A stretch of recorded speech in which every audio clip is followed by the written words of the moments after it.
프로그램 중에 생활의 달인이라고 하는 프로가 있습니다. 혹 여러분 보셨는지요? 저는 가끔 보는데요. 인기가 꽤 많습니다. 왜 이 프로가 인기가 있을까요? 그 이유가 평범한 우리네 이웃들의 이야기이기 때문입니다. 뭐 특별할 것이 없는 사람들이 주인공이 되는 것이지요. 뭐 대단하지 않은 이야기가 사람들의 관심거리가 되어지고 또 감동을 줍니다.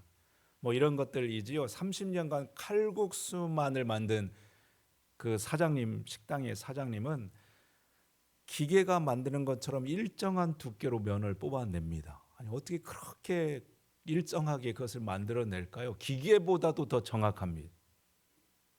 또 한 식당에서 계란말이를 하고 있는 여 직원은 수십 개의 계란을 가장 얇게 해요. 동물적인 불 조절과 타이밍으로 가장 맛있는 두께의 계란말이를 구워낸다는 것입니다. 어떤 신문 배달부는요, 단 몇 분 만에 수백 부의 신문을 칼같이 각을 잡아가지고 그것을 접어내고요. 한 구두 수선공 아저씨는 낡고 오래된 구두를요, 이거 어떻게 다시 신을 수 있을까 싶은 그 구두를 가져다가 정말 처음 나온 신상 구두처럼 보내냅니다. 참 신기하지요. 여러분 남일 일하고 놀라지도 않으시고 저는 얼마나 신기한지 어떻게 그런 일이 가능할까 감탄이 절로 나옵니다. 근데 거기에서 나온 한 분의 이야기가 참 재미가 있습니다. 어떻게 그런 재능을 갖게 되었느냐고 묻는 그 질문에 그분 하시는 말씀이요. 그냥 저를 보셔요. 그분 하시는 말씀이 참 재미가 있습니다. 어떻게 하기는 어떻게 해요. 밥 먹고 하는 일이 그 일이니까 하는겨. 여러분 밥 먹고 하는 일이 그 일이니까 할 수 있답니다. 맞습니다. 밥 먹고 계속해서 반복해서 같은 일을 하게 되어지면 누구나 특별한 재능을 갖게 되어지는 것입니다. 제가 그 이야기를 들으면서 한편으로 이 생각도 해 보았습니다. 그래, 그럼 우리 믿는 사람들도 달인될 가능성이 높겠다. 여러분 우리도 신앙생활 했다고 하면 꽤 한 사람들 아닌지요? 맞지요? 30년, 40년 동안을요. 따지고 보면 우리도 신앙생활을 밥 먹듯이 하는 사람들입니다. 때로 밥 먹고 교회 나오고요. 밥 먹고 예배드리고요. 밥 먹고 기도하고 밥 먹고 교회 봉사합니다. 어느 때는 내 부모 형제들보다 교회 식구들을 더 자주 볼 때가 많습니다. 그러니 우리도 뭔가 특별한 재주가 있지 않을까요? 여러분 만일 우리 믿는 사람들에게 달인과 같은 재능이 있다면 무엇이 있을까요? 물론 여러 가지를 생각할 수 있지만 저는 이것 아닐까 싶습니다. 끝까지 견디는 인내입니다. 쉽게 물러서지 않는 끈기입니다. 왜요? 우리의 신앙생활은 인내의 연속이기 때문입니다. 우리의 삶은 참고 기다려야 할 때가 많기 때문입니다. 그래서 여러분 누가 신앙생활을 잘 할까요? 누가 끝내 자기의 일을 이루어내고 하나님의 일을 이루어낼 수 있을까요? 인내하는 사람입니다. 힘들다고 금방 포기하고 뒤돌아서지 아니하고 성실하게 자기의 자리를 지켜내는 사람입니다. 그가 삶에도 신앙에도 뭔가를 이뤄낼 가능성이 높습니다. 얼마나 많은 사람들이 결정적인 순간에 뒤돌아서고 멈춰 서는지요. 쉽게 포기해 버리는지요. 하지만 끝까지 견디는 사람은 자기의 가장 영광된 순간을 하나님께서 가장 복되게 하는 순간을 그가 만나게 될 것입니다. 그 한 사람이 있었지요. 그가 오늘 우리가 읽은 말씀에 이삭이었습니다. 이삭은 한마디로 고집의 사람이었습니다. 그에게는 무엇에 그렇게 고집이 있었을까요? 가만 보면 성경에 이삭에 대한 기록이 많지가 않습니다. 그의 아버지 믿음의 조상 아브라함의 아들임에도 불구하고 다른 이들에 비하여서 이야기가 많지가 않습니다. 그래서 이런 생각이 들지요. 이삭에게는 별로 특별할 재주가 없었던 사람이었나 보다. 그러니 성경에 그의 이야기가 많지 않지. 하지만 이삭이 잘하는 한 가지가 있었습니다. 바로 우물 파는 일이었습니다.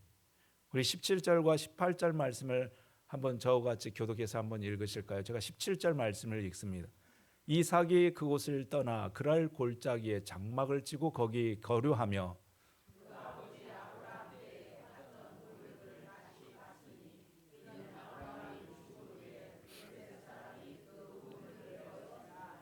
이삭이 그 우물들의 이름을 그의 아버지가 부르던 이름으로 불렀더라. 이삭은 우물을 참 잘 팠던 사람이었습니다. 그래서 그의 별명이 우물 파는 사람이었습니다. 이삭은 처음에 아버지 때의 우물을 팠지요. 근데 나중에는 자기의 우물도 팝니다. 근데 하나 우물 팔고 만 것이 아니라 여러 개의 우물을 팝니다. 그것이 20절 이하의 기록이 되어지는데요. 먼저 20절에 보면 그가 한 우물을 팔고, 저 후반절 말씀에 보면 그 우물의 이름을 에색이라고 부릅니다. 또 21절에 보면 새 우물을 팠는데요. 그 우물을 신나라고 불렀고요. 그리고 22절에는 또 하나 우물을 파서 그 이름을 느옷봇이라 그렇게 불렀습니다. 이삭은 순 우물 파는 인생이었습니다. 왜 이렇게 이삭이 우물을 여러 개 팠을까요? 성경에 블레셋 사람들이 그를 시기했기 때문이라고 말씀합니다. 그 땅의 주인은 블레셋 사람 자기들인데요, 자기들보다 이삭이 더 잘 되는 것입니다. 그러니 시기가 났지요. 그래서 한 일이 무엇인가 하면 이삭의 우물을 메우는 일이었습니다. 이삭이 우물을 파면 메어버리고요, 또 그 옆에 우물을 파면 그것도 메어버리고, 이삭이 우물을 팠다 하면 블레셋 사람은 죄다 메워버렸습니다. 여러분 한번 생각을 해보시지요. 우물 파는 일이 보통 일인지요? 우리나라에서도 우물 파는 일이 쉬운 일이 아닌데요. 당시 이삭이 사는 저 중동은 1년에 비 몇 번 내리지 않는 사막 땅이었습니다. 땅을 판다고 다 우물을 얻는 것이 아니었다는 것이지요. 물길을 찾는 것도 쉬운 일이 아닌데요. 물길을 찾았다고 해도 그 물까지 깊이 파들어 내려가는 일이 보통 힘든 일이 아니었습니다. 그러니 우물 하나 얻는 것은 인생의 행운과도 같았습니다. 마치 로또 하나 당첨되는 것과 같습니다. 그런데 그 우물을 파는 족족 다 메워버리는 것, 이렇게 억울하고 화가 나고 분통이 터지는 일이 어디 있을까요? 그런데 이삭에게는 포기란 없었습니다. 블레셋 사람들이 우물을 메우면 다시 우물을 팝니다. 그리고 그 우물도 메우면 또 우물을 팝니다. 에색을 메우면 신나를 파고요, 신나를 메워버리면 또 르호봇을 팝니다. 그러니 어떻게 되었을까요? 22절 말씀을 우리 한번 같이 읽도록 하겠습니다. 22절 말씀입니다. 이삭이 거기서 옮겨 다른 우물을 팠더니 그들이 다투지 아니하였으므로 그 이름을 르호봇이라 하여 이르되, 이제는 여호와께서 우리를 위하여 넓게 하셨으니 그 땅에서 우리가 번성하리로다. 여러분, 이삭이 우물을 파면서 무슨 생각을 했을까요? 어떤 생각으로 우물을 또 파고 또 파고 계속 그 우물을 팠을까요? 우리가 알 수는 없지만 한 가지 분명한 사실은 이삭은 이것 때문에 복을 받았습니다. 끝까지 포기하지 않는 열심, 그 고집 때문에 이삭은 하나님께서 그의 인생의 지경을 넓게 해주시는 르호봇의 축복을 받게 되어졌습니다. 바라기는 여러분, 여기 있는 우리 모두에게도 하나님께서 우리 인생의 지경을 넓게 해주시는 그 르호봇의 복을 받아 누리게 되기를 축복합니다. 우리 가정에 막힌 문들이 다시 열리고 주저앉아 있는 우리 마음의 열심이 샘을 얻어서 다시 일어서는 용기가 새로워질 수 있기를 소망합니다. 그래서 여러분, 우리는 이삭의 끈기와 인내를 배워야 합니다. 사실 이삭은 다른 것 할 줄 아는 것이 별로 없었습니다. 생활의 달인에 나온 그 서민들처럼요, 어디 명문대를 나온 것도 아니고 어디 대단한 집안의 출신도 아니고 모아둔 재산이 많았던 것도 아니었습니다. 여기 있는 우리들처럼요, 내세울 것 그리 많지 않은 사람들이었지요. 그런데 단 한 가지, 그는 쉽게 포기하지 않는 인내, 끝까지 우물을 파서 결국 하나님의 복을 자기의 것으로 받아낸 사람이었습니다. 하나님께서 그의 인내를 기억하신 것이지요. 그리고 그의 인생의 지경을 넓게 해 주셨습니다. 한 젊은 청년이 있었는데요, 저 시골 총구석에 살면서 하루는 이런 생각을 했습니다. 내가 여기에 살아가지고는 내 인생 죽도 밥도 안 되겠다 싶은 생각이 들어가지고 무조건 상경을 했습니다. 아는 사람 없이 상경을 했으니요, 그가 얻은 방이 지하에 허름한 그 월세방을 얻어가지고 막노동을 하며 지내는 것입니다. 어둡고 햇볕도 들지 않고 바람도 들지 않는 그 쾌쾌한 골방에서 잠자는 건 그래도 참을 만한데, 문제가 방에 벼룩이 들끓는 것입니다. 생각해 보시죠. 햇볕도 안 들고요, 습기 차니요, 벼룩이 들만 하겠지요. 그래도 낮에는 좀 지날 만한데요, 불만 끄면 여기저기서 그냥 벼룩들이 나타나 가지고서 사정없이 뜯어대는 것입니다. 어떻게 할까요? 참다 할 수 없어 가지고 싼 침대를 하나 들여 놓았습니다. 그럼 벼룩이 그 침대 위로 올라오지 않을 것 같다는 생각이 들었지요. 며칠 효과가 있었습니다. 그런데 며칠이 지나고 나서 이 벼룩들이 침대에 다리를 올라타고 와가지고 또 뜯기 시작하는 것입니다. 도저히 이렇게는 살 수 없을 것 같다는 생각이 들어요. 며칠 곰곰한 끝에 한 가지 꾀를 생각해냈는데요, 침대 내 다리에다가 대야에 물을 담아가지고 그 위에다가 얹어 놓는 것이었습니다. 생각해 보시죠. 다리 위에 물이 차 있으니까요, 벼룩들이 올라올 수 있을까요? 없을까요? 올라오지를 못하는 것입니다. 기가 막힌 생각이었죠. 정말로 벼룩들이 대야의 물 때문에 침대 근처에 올라오질 못합니다. 그날 이후로부터 벼락에서 해방이 되어져 가지고 얼마나 좋았던지요. 며칠을 꿀잠을 잤습니다. 근데 어떻게 됐을까요? 며칠 만에 또 벼룩들이 괴롭히기 시작하는 것입니다. 아니, 침대 밑에다가 물을 담아 두었는데요, 이것들이 어떻게 침대 위로 올라오게 되어져. 하루는 밤을 안 자고 가만히 지켜보았습니다. 근데 놀라운 일이 일어난 것이지요. 이것들이 벽을 타고 올라와 가지고 그 침대에 올라오는 거예요. 방에 벽을 타고 쭉 올라오던 이 벼룩들이 천장으로 쭉 올라가서 그 침대가 있는 그 침대 위로 뚝 떨어지는 겁니다. 청년이 놀래 자빠졌습니다. 그리고 생각했지요. 세상에 이런 미물들도, 이런 작은 벌레들도 자기가 원하는 것을 얻기 위해서 이렇게 죽기 살기로 달라붙는구나. 충격을 받았습니다. 그래서 때로 포기하고 싶을 때요, 다 내려놓고 그냥 고향으로 내려가고 싶을 때, 안 되나 보다 뒤돌아가고 싶을 때마다 그는 그 벼룩을 생각했습니다. 세상에 저 벼룩들도 죽기 살기로 포기하지 않는데 내가 이래가지고 뭔 일을 해내겠느냐. 그 정신을 가지고 사업을 끝내 성공을 했다는 것입니다. 여러분, 벼룩들도 한번 결심하면 포기하지 않고 사람 피를 뜯습니다. 여러분, 나는 지금 무엇에 주저앉아 있는지요? 무엇 때문에 용기를 잃어버렸는지요? 해도 안 되니 지쳐셨는지요? 여러분, 우리를 불러 일으키시는 하나님과 함께 다시 서게 될 수 있기를 축복합니다. 용기를 내십시오. 조금 더 힘을 내시기를 바랍니다. 이삭에게 나타나서 하셨던 하나님의 말씀, 우리에게도 말씀하십니다. 24절 말씀을 우리 한번 같이 읽도록 하시겠습니다. 24절 말씀입니다. 그 밤에 여호와께서 그에게 나타나 이르시되 나는 내 아버지 아브라함의 하나님이니 두려워하지 말라. 내 종 아브라함을 위하여 내가 너와 함께 있어 내게 복을 주어 내 자손이 번성하게 하리라 하신지라. 우리 함께 읽은 이 말씀이 여기 있는 저와 여러분에게도 들려주시는 하나님의 음성이 될 수 있기를 소망합니다. 이 말씀 붙들고 여러분 너무 두려워하지 마시기를 바랍니다. 너무 의기소침하지 마시고 너무 서두르지 마시기를 바랍니다. 하나님께서 우리와 동행하시고 때에 맞게 감당할 힘을 더해 주실 줄로 믿습니다.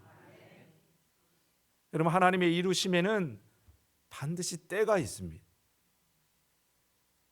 우물 팔 때를 한번 생각해 보시죠. 이삭이 우물 파면서 언제 가장 힘들었을까요?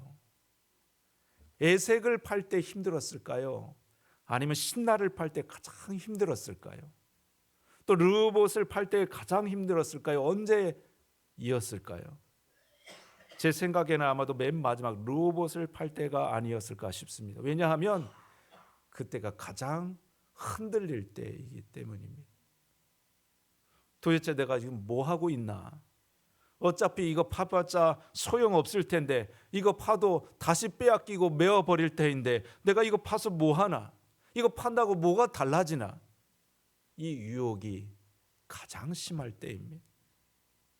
하지만 여러분, 우리가 기억할 수 있기를 바랍니다. 그때가 하나님의 때와 가장 가까운 때임을 우리가 잊지 않기를 바랍니다.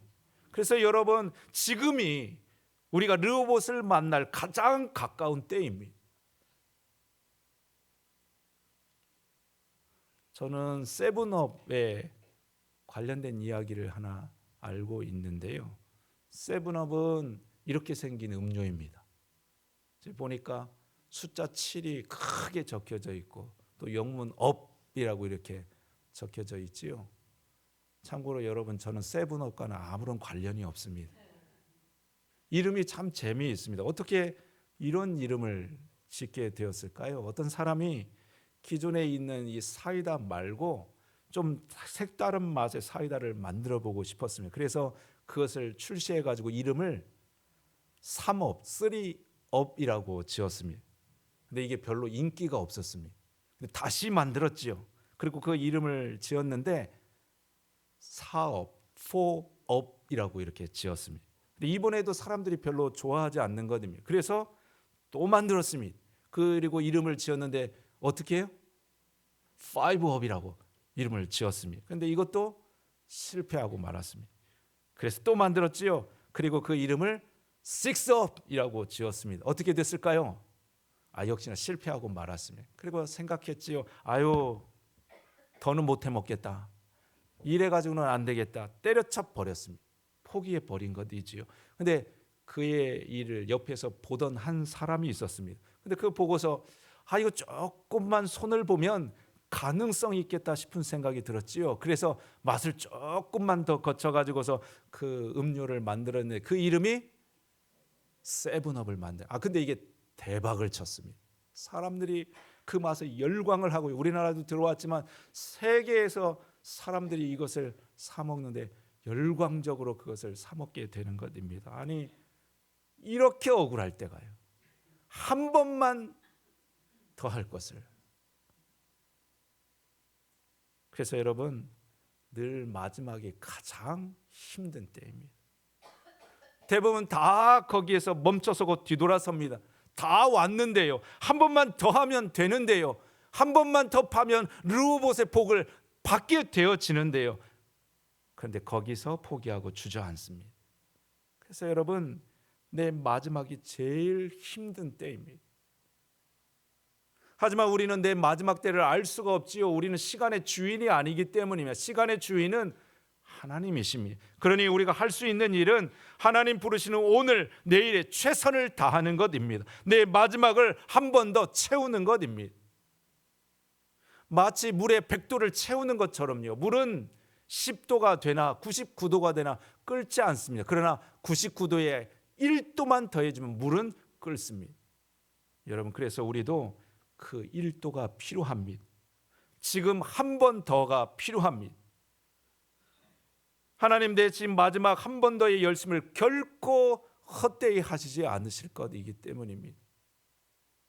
주님의 말씀을 붙들고 다시 일어서는 모든 이들, 하나님 결코 외면치 않고 반드시 르호봇의 복을 되갚아 줄 줄로 믿습니다. 여러분, 내 한 번 더의 열심을 채우는 우리들이 될 수 있기를 소망합니다.